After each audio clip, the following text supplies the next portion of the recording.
Bienvenue à ce journal de la mi-journée sur True TV. Les titres de ce 13h du 7 août. Initiative présidentielle IP assure à chaque enfant en âge scolaire au moins un repas équilibré par jour. La feuille de route et le plan de travail sont établis.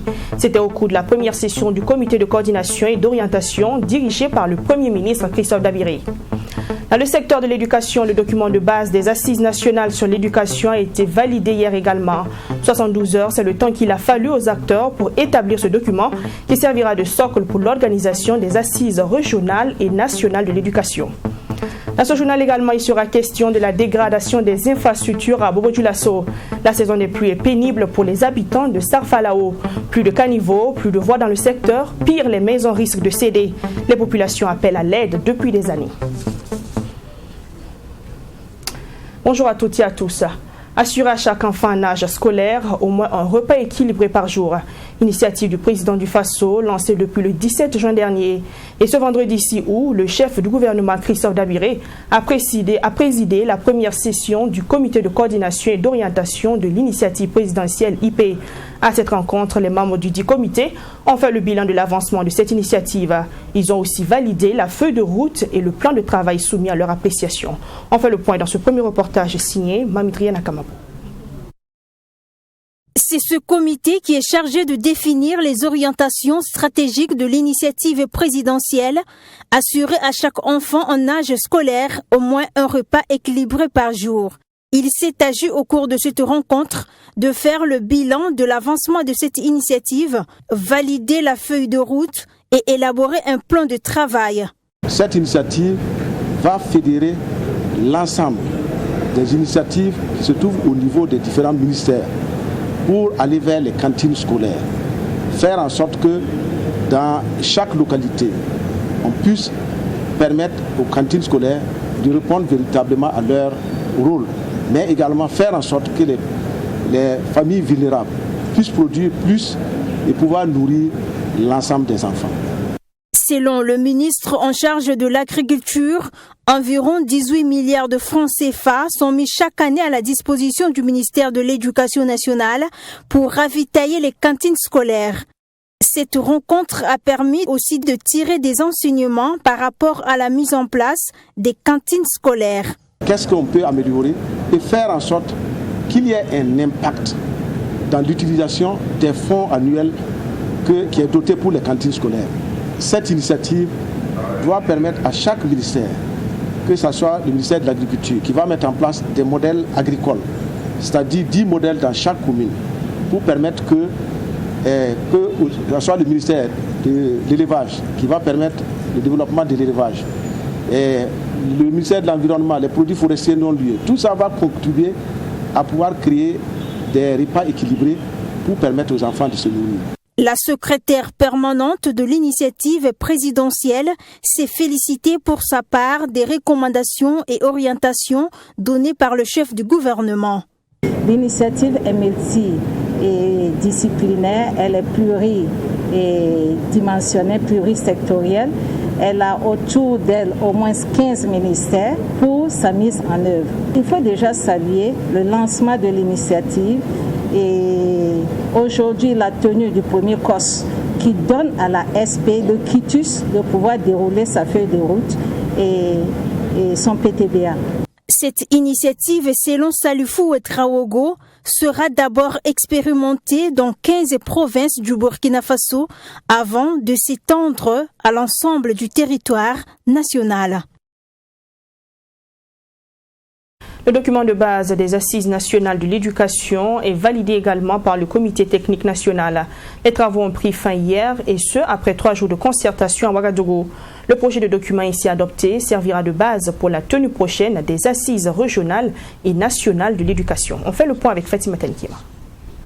Ces acteurs de la communauté éducative, durant 3 jours, ont mis leurs expertises au service du système éducatif burkinabé. À travers des échanges et des travaux de groupe, ils ont passé en revue le projet de document de base des Assises nationales de l'éducation nationale, chose qui leur ont permis en tant que membres du comité technique national de procéder à sa validation. L'enjeu de ce document, c'est de poser le bon diagnostic de notre système éducatif pour en déceler les forces et les faiblesses dans le but de proposer des réponses à même d'améliorer l'efficacité interne et externe de notre école et de proposer une feuille de route de mise en œuvre des dites réponses dans les courts, moyens et long termes, de sorte à ce qu'au sortir des assises nationales, les bases de l'architecture de l'école du futur soient rapidement posées et durablement enracinées.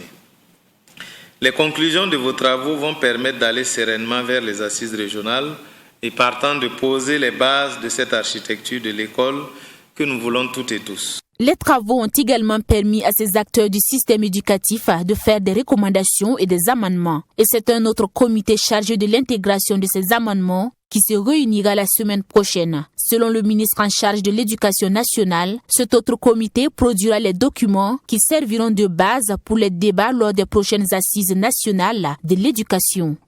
Et je pense qu'au moins 2 semaines, sinon 3 semaines avant les assises, tous les participants concernés auront à leur disposition les documents de travail de façon à ce qu'ils aient tout le temps nécessaire pour les examiner, pour se préparer afin de venir au débat. Parce que notre objectif, c'est de sortir de ces assises nationales avec donc une feuille de route, avec des recommandations, avec donc des actions à mettre en œuvre pour réinventer notre système éducatif en lien avec 3 défis majeurs, le défi sécuritaire, le défi sanitaire et le défi socio-économique que nous connaissons dans notre pays. Ces documents accompagnés d'un rapport en rédaction seront soumis en Conseil des ministres avant le choix des dates de la tenue des assises régionales et nationales, selon Stanislas Waro. La cérémonie de clôture des travaux du Comité technique national a aussi servi de cadre pour le service de communication du ministère de présenter aux participants le site internet des assises nationales de l'éducation qui est en conception. La Coalition nationale de l'éducation pour tous œuvre à une plus grande implication de la jeunesse burkinabé dans la sphère politique. Avec l'appui de l'ONG Oxfam, elle a initié dans la matinée de ce vendredi 6 août, hier donc, une rencontre de plaidoyer auprès des partis politiques. Cette rencontre est à inscrire au compte du projet Jeunesse, Éducation, la citoyenneté active et égalité des genres. Ami Valiant, Alice Petraco.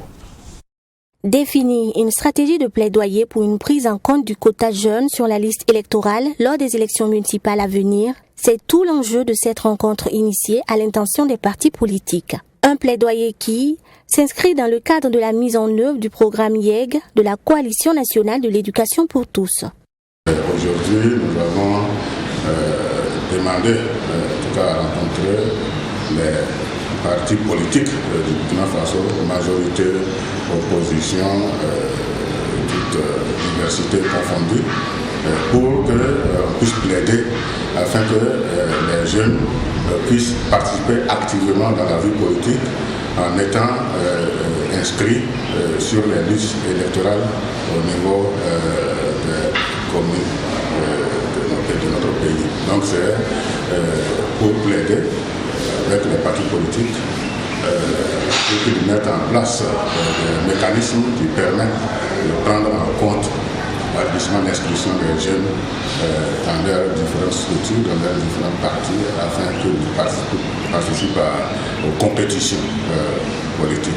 En plus des représentants des jeunes et de la Coalition nationale pour l'éducation pour tous au Burkina, cette rencontre a connu également la participation des partis politiques de la majorité du CEFOP et de l'ONA, qui sont des cibles principales de cette activité. Pour les représentants de ces partis politiques, les attentes au sortir de cette rencontre sont énormes.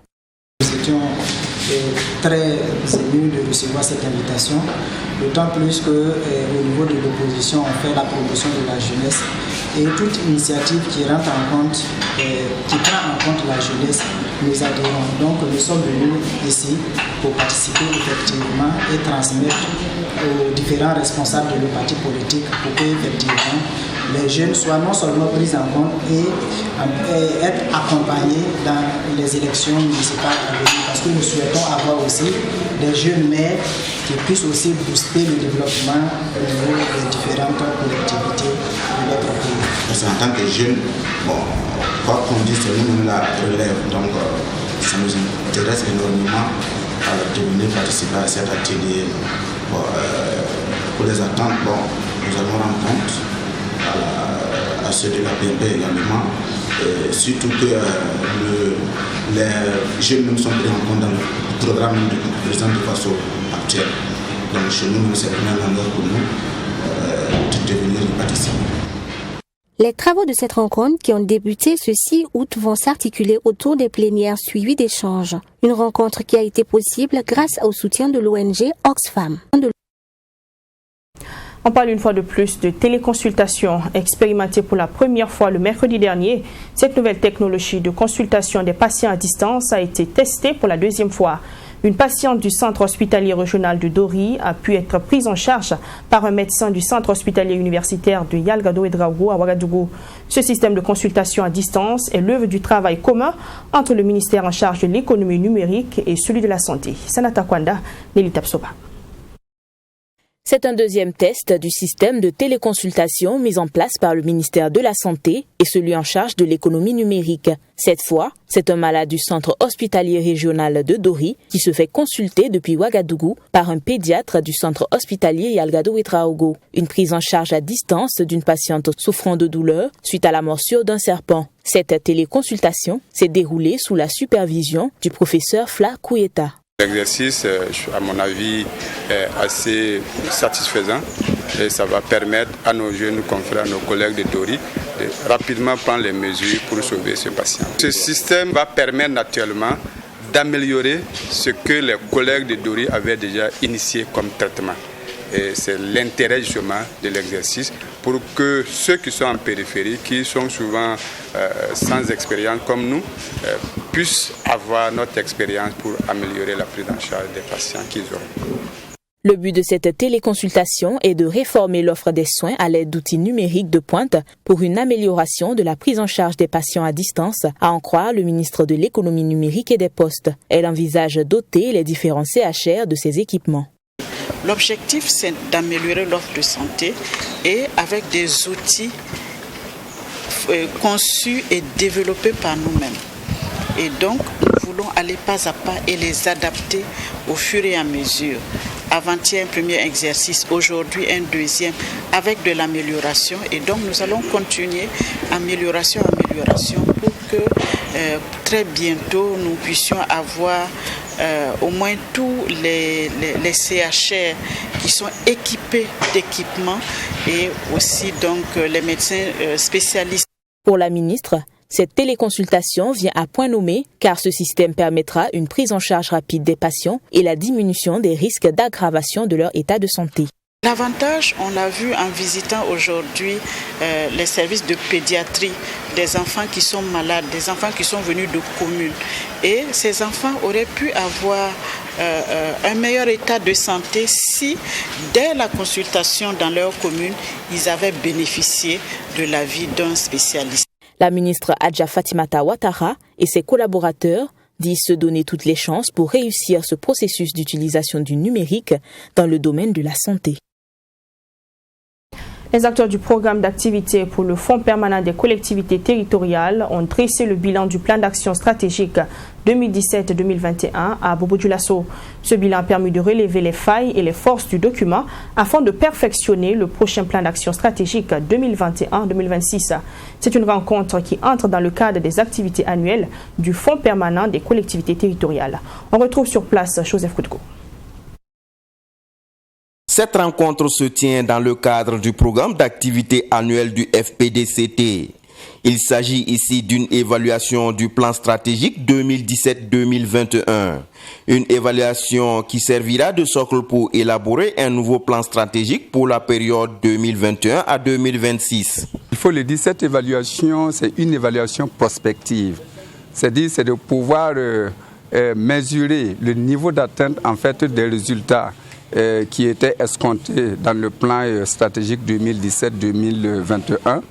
Il s'agissait également de mettre à nu les différentes insuffisances lors de la mise en œuvre justement de ce plan stratégique-là. Et ces insuffisances-là vont nous servir maintenant en fait de boussole et d'orientation pour l'élaboration du nouveau plan stratégique. Et pour le plan de 2017 à 2021, il y a eu des insuffisances notées au cours de la rencontre. Il y a des insuffisances en fait à deux niveaux. Au premier niveau, c'est au moment même en fait de la conception et de l'élaboration du plan stratégique, où à l'évaluation, nous nous sommes rendus compte qu'en termes d'indicateurs, il y a eu des défaillances en fait dans la formulation, par exemple, de certains indicateurs. Il y a eu également en fait l'absence de valeurs de référence et de valeurs cibles. Au niveau de la mise en œuvre, nous nous sommes rendus compte effectivement que quelquefois il y avait une incohérence entre les activités qui sont programmées et bien entendu les différentes orientations stratégiques qui étaient contenues en fait au niveau du plan stratégique. Cette rencontre a connu l'accompagnement des experts en la matière qui ont exprimé leur satisfaction. Alors, la première appréciation que je vais faire, c'est d'abord saluer l'existence d'un plan stratégique qui existait, parce qu'on ne retrouve pas ça dans toutes les organisations, parce que c'est un document de référence qui guide un peu l'action donc, de la structure, donc c'est déjà une bonne chose. On peut apprécier un plan stratégique, mais le fait que ça existe déjà, je pense que c'est une très bonne chose. Donc bon, nous on sera juste à côté pour essayer par rapport à l'expérience qu'on a eue par ailleurs, de voir comment est-ce qu'on peut faire pour être en droite ligne dans ce qui a été dessiné. Cette activité est à mettre à l'actif du Fonds national permanent pour le développement des collectivités territoriales. Les mêmes acteurs, les acteurs du programme d'activité pour le Fonds permanent des collectivités territoriales, ont également fait une évaluation à mi-parcours de leur budget. Durant une semaine, ils ont travaillé à l'adapter aux règles recommandées par le ministère en charge de l'économie. On reste à Bobo-Dioulasso avec Joseph Koutko. Fin de retraite des acteurs de la chaîne financière. Il était question pour ces agents de faire une évaluation à mi-parcours du budget.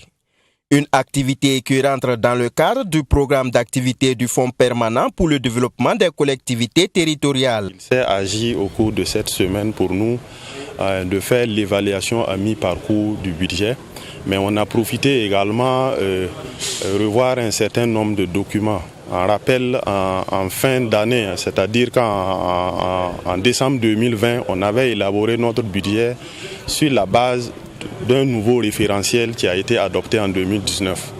Et en mars 2021, une autre circulaire du SG Minefid venait nous rappeler en tout cas de revoir notre nomenclature budgétaire sur la nomenclature budgétaire de 2008. Donc il fallait revoir en tout cas ce budget-là pour l'adapter suite à cette circulaire.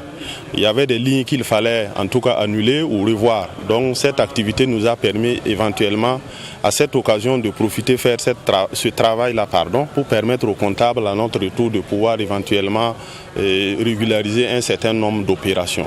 Cette révision du budget selon Alassane Ilboudo n'a pas d'impact sur les activités déjà prévues. Et le budget de 6,8 milliards n'a pas été revu à la baisse. Le budget du FPDCT, c'est un budget comme les budgets des autres fonds, qui est composé généralement des dépenses de fonctionnement, des dépenses d'investissement. Et les dépenses de fonctionnement, c'est généralement les charges du personnel plus les ressources que l'État consent à nous accorder pour le fonctionnement de la structure. J'allais dire que ça n'a pas tellement d'impact parce que la circulaire donnait la possibilité en tout cas de pouvoir réutiliser les crédits tels qu'il convenait. Mais maintenant, j'allais dire, l'évaluation à mi-parcours, ça permet d'anticiper sur un certain nombre de situations pour pouvoir finir, comme je le disais tantôt, sereinement l'exécution budgétaire de l'année. Après cette retraite des acteurs qui a duré une semaine, les participants ont reçu les encouragements du directeur général du Fonds permanent pour le développement des collectivités territoriales, FPDCT. Dégradation des infrastructures face aux pluies. À Sarfalao, secteur 17 de la ville de Bobo-Dioulasso, les habitants vivent une peur bleue à chaque saison des pluies. Confrontés à une dégradation des voies qui s'accentue au fil des années et surtout en saison pluvieuse, ces habitants redoutent le pire. Vous allez le voir dans le prochain reportage, les caniveaux sont devenus un cauchemar pour les populations. Difficile même de se frayer un chemin pendant cette saison des pluies. Les initiatives des populations pour réparer le mal se sont toutes avérées vaines jusque-là. Ne sachant plus que faire, elles interpellent une fois de plus les autorités face à la situation. Joseph Koutko. Pour les habitants de certaines parties de la ville de Sia, saison des pluies rime avec peur et désolation. C'est le cas ici au secteur 17 Sarfalao. Ce canal est devenu le cauchemar des riverains. Un trou qui s'élargit au fil des saisons des pluies face à l'impuissance des habitants du quartier. Ce que je peux expliquer, c'est que c'est un lotissement depuis la Révolution. Aucune trachée, ni fossé, ni... Nous nous sommes débrouillés avec nos terres d'emblée et construire.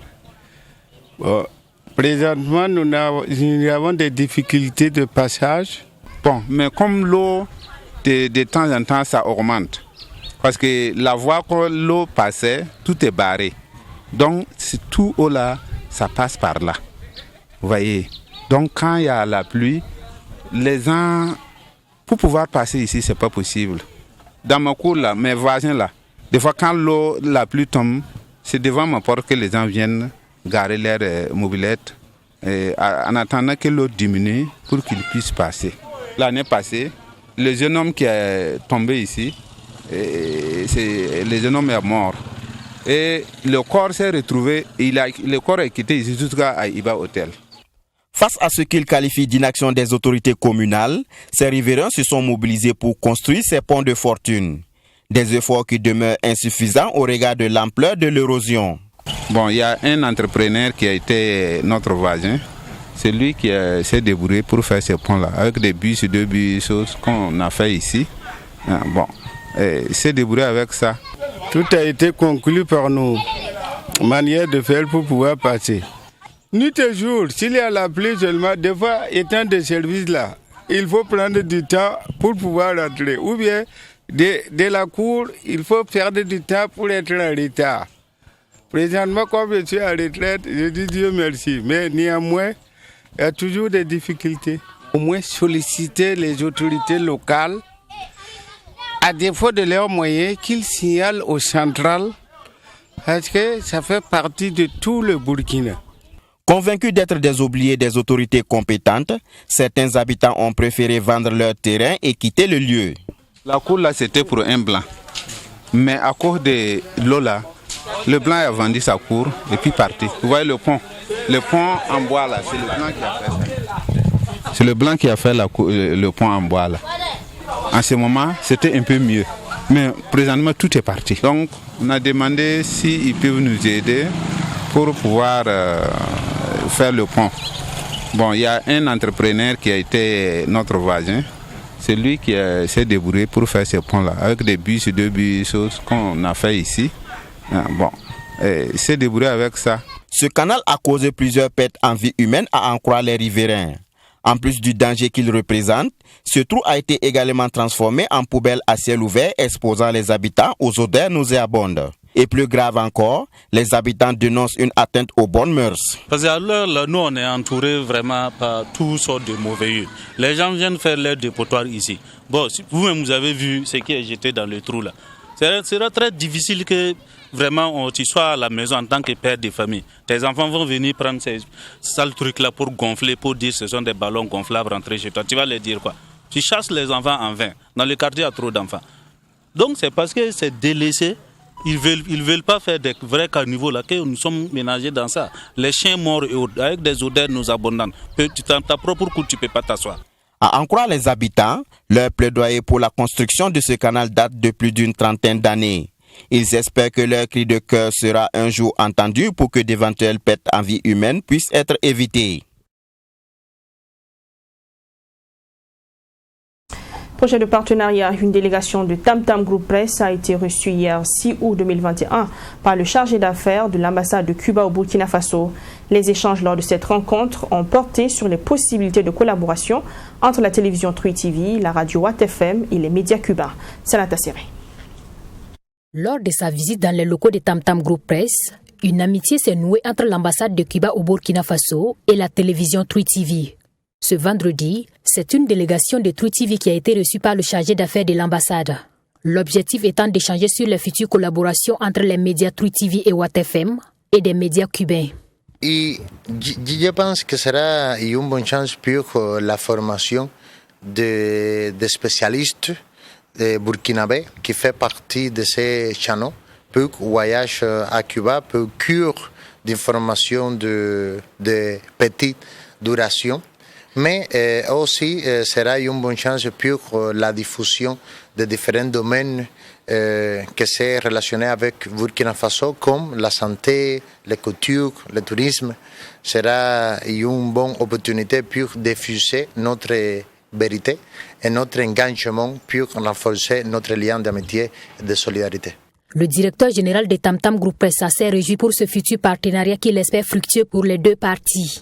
Il a du reste salué le chargé d'affaires pour cette opportunité offerte à la télévision Interactiva et à la radio Watt FM de collaborer avec les médias de son pays. Venant rendre visite ici au chargé de mission cubain, c'est pour nous un nouveau départ que nous voulons lancer avec Cuba, Burkina Faso, mais plus particulièrement les médias cubains et la télévision True TV.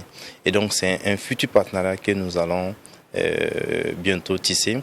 Et très prochainement, nous allons faire des émissions ou bien des sujets sur la culture cubaine et vice-versa. Voilà, donc on aura une équipe de True TV qui va s'y rendre, on a une équipe cubaine qui va venir aussi au Burkina Faso pour qu'on puisse ensemble se redécouvrir. C'était également l'occasion pour le représentant de l'ambassade de Cuba au Burkina Faso de partager avec les invités du jour l'histoire politique de son pays, sa culture et son savoir-faire dans plusieurs domaines d'activité. Cette rencontre se veut donc une rampe de lancement d'une longue et fructueuse collaboration entre Tam Tam Group Press et la représentation diplomatique de Cuba au Burkina Faso. Fin de cette session d'information, je vous donne rendez-vous demain 13h pour le récapitulatif de la semaine. On reviendra sur les reportages qui ont marqué la semaine du 1er au 7 août 2021. Ne manquez pas ce rendez-vous. Portez-vous bien et bon week-end.